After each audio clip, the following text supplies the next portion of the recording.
Have you ever wondered what powers your smartphone, your electric car, or even the laptop you might be watching this on? The answer, in large part, lies deep within the soil of Africa.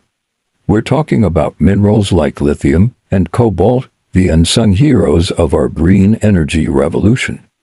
But this story isn't just about technology, it's a complex tale of opportunity, struggle, and the future of an entire continent. Today, we're diving deep into Africa's new resource rush. Let's start with the basics. Why are these minerals so important? Cobalt is a key component in the cathodes of lithium-ion batteries, providing stability and longevity. You'll find it in almost every rechargeable battery you own. Lithium, the lightest metal on Earth, is the star player, storing and releasing energy. As the world pivots away from fossil fuels towards electric vehicles and renewable energy storage, the demand for these minerals is skyrocketing. And where is the world turning to find them? Africa. The Democratic Republic of Congo, or DRC, is the undisputed king of cobalt. It's estimated to hold over 70% of the world's reserves. Think about that for a second. One country holds the key to a global industry worth billions. Meanwhile, countries like Zimbabwe, Namibia, and Mali are emerging as major players in the lithium game with vast untapped deposits that have international companies racing to stake their claim. This sounds like a massive economic opportunity, right? A chance for African nations to leverage their natural wealth, build infrastructure, create jobs, and lift millions out of poverty. And in some ways, it is. The potential for economic transformation is immense. New mines are opening up, foreign investment is flowing in, and governments are hoping to cash in on this green gold. But here's where the story gets complicated. The term resource curse is often used to describe countries rich in natural resources but plagued by poverty and conflict. And unfortunately, this is a real danger. The rush for cobalt and lithium brings with it a host of challenges that echo some of the darkest chapters of history. Let's talk about the human cost. A significant portion of the DRC's cobalt is extracted by artisanal miners, often called cruisers. These are individuals, sometimes including children, who dig for the mineral by hand in dangerous, unregulated conditions. They work for meager wages, exposed to toxic materials, and the constant risk of tunnel collapses. The world's clean energy transition is, quite literally, being built on the backs of some of its most vulnerable people. While major industrial mines are generally safer, they too face scrutiny over labor practices and environmental impact. Mining is a water-intensive process, and the potential for chemical runoff to contaminate local water sources and soil is a serious concern. How do you balance the global need for green minerals with the protection of local ecosystems and communities? It's a question with no easy answer. Then there's the geopolitical chess game. The demand for these critical minerals has turned Africa into a new arena for global competition. China has been incredibly strategic, investing heavily in African mines and infrastructure for decades. Today, Chinese companies control a significant portion of the cobalt supply chain, from the mines in the DRC to the refineries back home. The United States and Europe are now playing catch-up, realizing they've become heavily dependent on a single supply chain.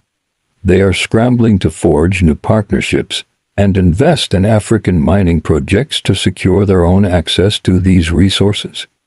This geopolitical rivalry can be a double-edged sword for African nations. On one hand, it gives them more bargaining power. They can play different powers off each other to get better deals. On the other hand, it risks turning their land into a proxy battleground for foreign interests, where the needs of the local population are once again overlooked. So, how can Africa avoid this resource curse and turn this boom into a blessing? The key lies in good governance and strategic planning. African leaders are increasingly aware of the mistakes of the past. They don't just want to export raw materials anymore, they want to move up the value chain. Imagine this, instead of just shipping rocks out of the country, what if the DRC could process its cobalt? What if Zimbabwe could manufacture battery components? What if the continent could build its own electric vehicle industry powered by its own minerals? This is the vision. It's about more than just mining, it's about industrialization. Several countries are already taking bold steps. Zimbabwe, for example, recently banned the export of raw lithium, pushing companies to build processing plants within the country. This creates more skilled jobs, transfers technology, and keeps more of the profits at home.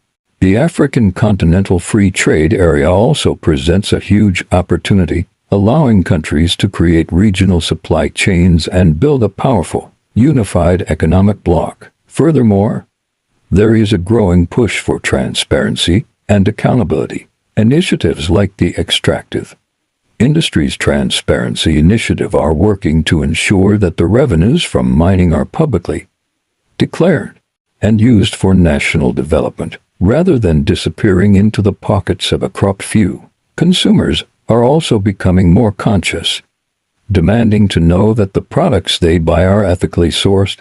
This pressure is forcing major tech and auto companies to clean up their supply chains and invest in responsible mining practices. The road ahead is not easy.